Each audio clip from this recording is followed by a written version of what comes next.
Dipanggil Bapak, kan Bapak mau jalan ke luar negeri. Jadi dia tanya isu-isu kesehatan apa yang kira-kira terkait dengan Cina, dengan Amerika, dan juga dengan Inggris. Nah, kita bilang bahwa dengan Cina memang kita sudah ada beberapa agreement, mungkin ada beberapa kemungkinan kerjasama lanjutan lah di zamannya beliau.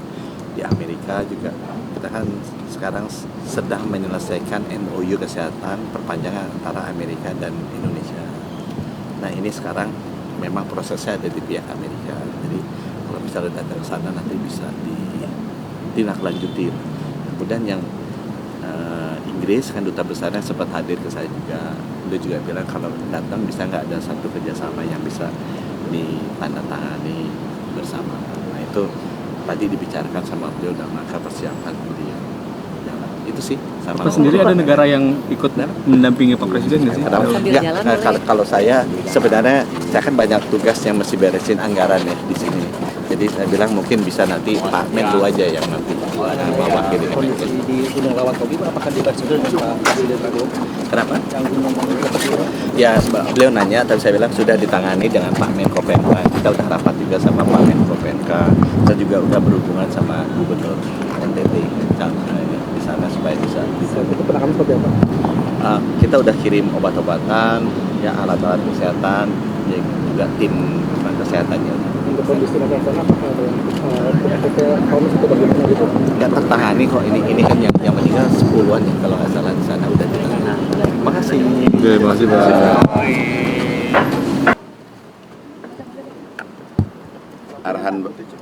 Arahan Bapak Presiden sebelum kunjungan ke luar negeri untuk sektor pertanian adalah mengoptimalkan lahan rawa yang produktif yang kita sudah olah.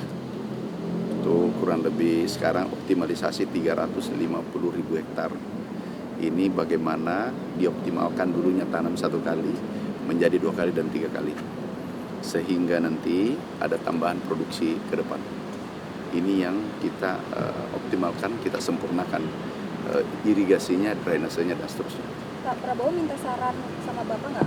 Mungkin ada sektor pertanian yang akan dibahas, isu soal pertanian yang akan dibahas nanti di luar negeri. Fokus tadi pada irigasi, kemudian satu lagi mengoptimalkan bendungan yang 61 agar airnya betul-betul termanfaatkan untuk sawah kita. Yang ada ini luar biasa karena ada bendungan kita sudah bangun sebelumnya, ada 61 unit. Ini tentu kabar baik untuk petani kalau nantinya irigasi primer, sekunder, tersier itu tersambung. Oh, berarti ada potensi kerjasama dengan Cina, Inggris, AS? Enggak, kan sudah ada, sudah jadi dengan Menteri PU cukup. Kan bendungannya sudah selesai. Oh, berarti nanti soal itu nggak dibawa? Bendungannya sudah selesai 61, tetapi ini harus dari bendungan ada namanya irigasi primer, kemudian sekunder, kemudian tersier. Ini harus terkoneksi sehingga airnya termanfaatkan secara optimal. Oke, makasih ya. Isu soal pertanian yang nanti akan dibahas di Cina apa nih, Pak? Ada nggak, Pak? Kan Cina kita tahu bahwa kerjasama untuk bidang pertanian itu juga kemarin kami ya kan baru pulang saya dari Brazil G20 itu membahas masalah investasi sapi perah, kemudian untuk sapi bakalan. udah Itu yang kita bahas. Kemudian sapi perah dari Vietnam.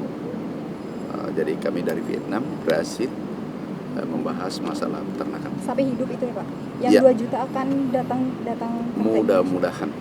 Mudah-mudahan kita investornya menyampaikan bagaimana supaya dipermudah dalam berinvestasi di Indonesia. Target tahun kedatangannya kapan, Pak? Mudah-mudahan tahun depan sudah mulai. Pak Amran, itu yang soal Bapak marah-marah waktu di Kementan itu, Pak, Enggak untuk marah. memecat di jajaran yang nakal soal pupuk itu, Pak, Enggak. pendistribusian itu. Bukan marah, menasihati agar bayangkan kan ini ada pertemuan kepala desa. Ada 1.500 kepala desa. Kami tanya karena kepala desa kesuksesan kepala desa adalah kesuksesan kita semua. Aku tanya sektor pertanian, apa masalahnya? Ada dari Aceh, ada dari Cilacap, Jawa Tengah, Jawa Timur, Jawa Barat. Mengatakan, Pak, pupuknya belum sampai.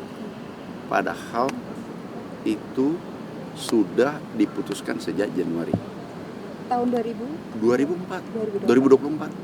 Bisa dibayangkan hari ini pupuknya belum sampai. Saya katakan tolong dievaluasi. Ada lagi mengatakan distributor atau distributornya nakal. Saya katakan ganti, cabut izinnya. Harus dicabut dong. Ini mengorbankan rakyat kecil, mengorbankan petani kita. Kasihan petani kita, sudah modalnya pas-pasan, pupuknya dipersulit. Padahal Bapak Presiden luar biasa perhatian beliau di sektor pertanian. Yang pertama, pupuk ditambah 100%, naik 100% volumenya dari 4,7 menjadi 9,5 juta ton tahun ini dan tahun depan. Kemudian yang kedua, irigasi.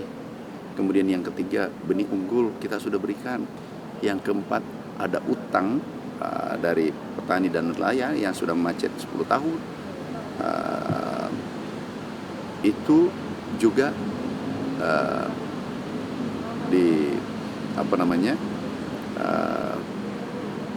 diputihkan. Ini kan sangat bagus, luar biasa. Kami malu ke Bapak Presiden. Kami sebagai menterinya harus bekerja keras. Harus lebih keras lagi dan mengikuti detail sampai ke lapangan. Tadi berarti dibahas juga soal aduan petani itu Enggak, ke Pak Presiden? Enggak. Fokus menyelesaikan irigasi, mengoptimalkan lahan rawa, itu fokus dulu. Nggak ada soal pupuk tadi Pak? Enggak. Nggak ada. Pupuk sudah selesai. Evaluasi dari Kementerian Pertanian sendiri apa Pak? Setelah mendengar keluhan dari Kami pupuk itu? kami akan membuat sederhana. Bapak Presiden menyampaikan buat petani nyaman untuk berproduksi. Jadi kita sederhanakan. Yang pertama untuk pupuk adalah cukup menggunakan KTP. Gunakan KTP cukup. Langsung ke petani? Langsung ke petani. Kan Bapak selalu sampaikan bagaimana langsung ke petani. Jangan dipersulit, jangan ada yang bermain-main. Kalau ada distributor, katakanlah nanti pasti ada distributor di ujung. Tapi jangan dibuat ribet. Kalau ada distributor mempermainkan petani, sudah pasti kita cabut izin. Itu sudah pasti.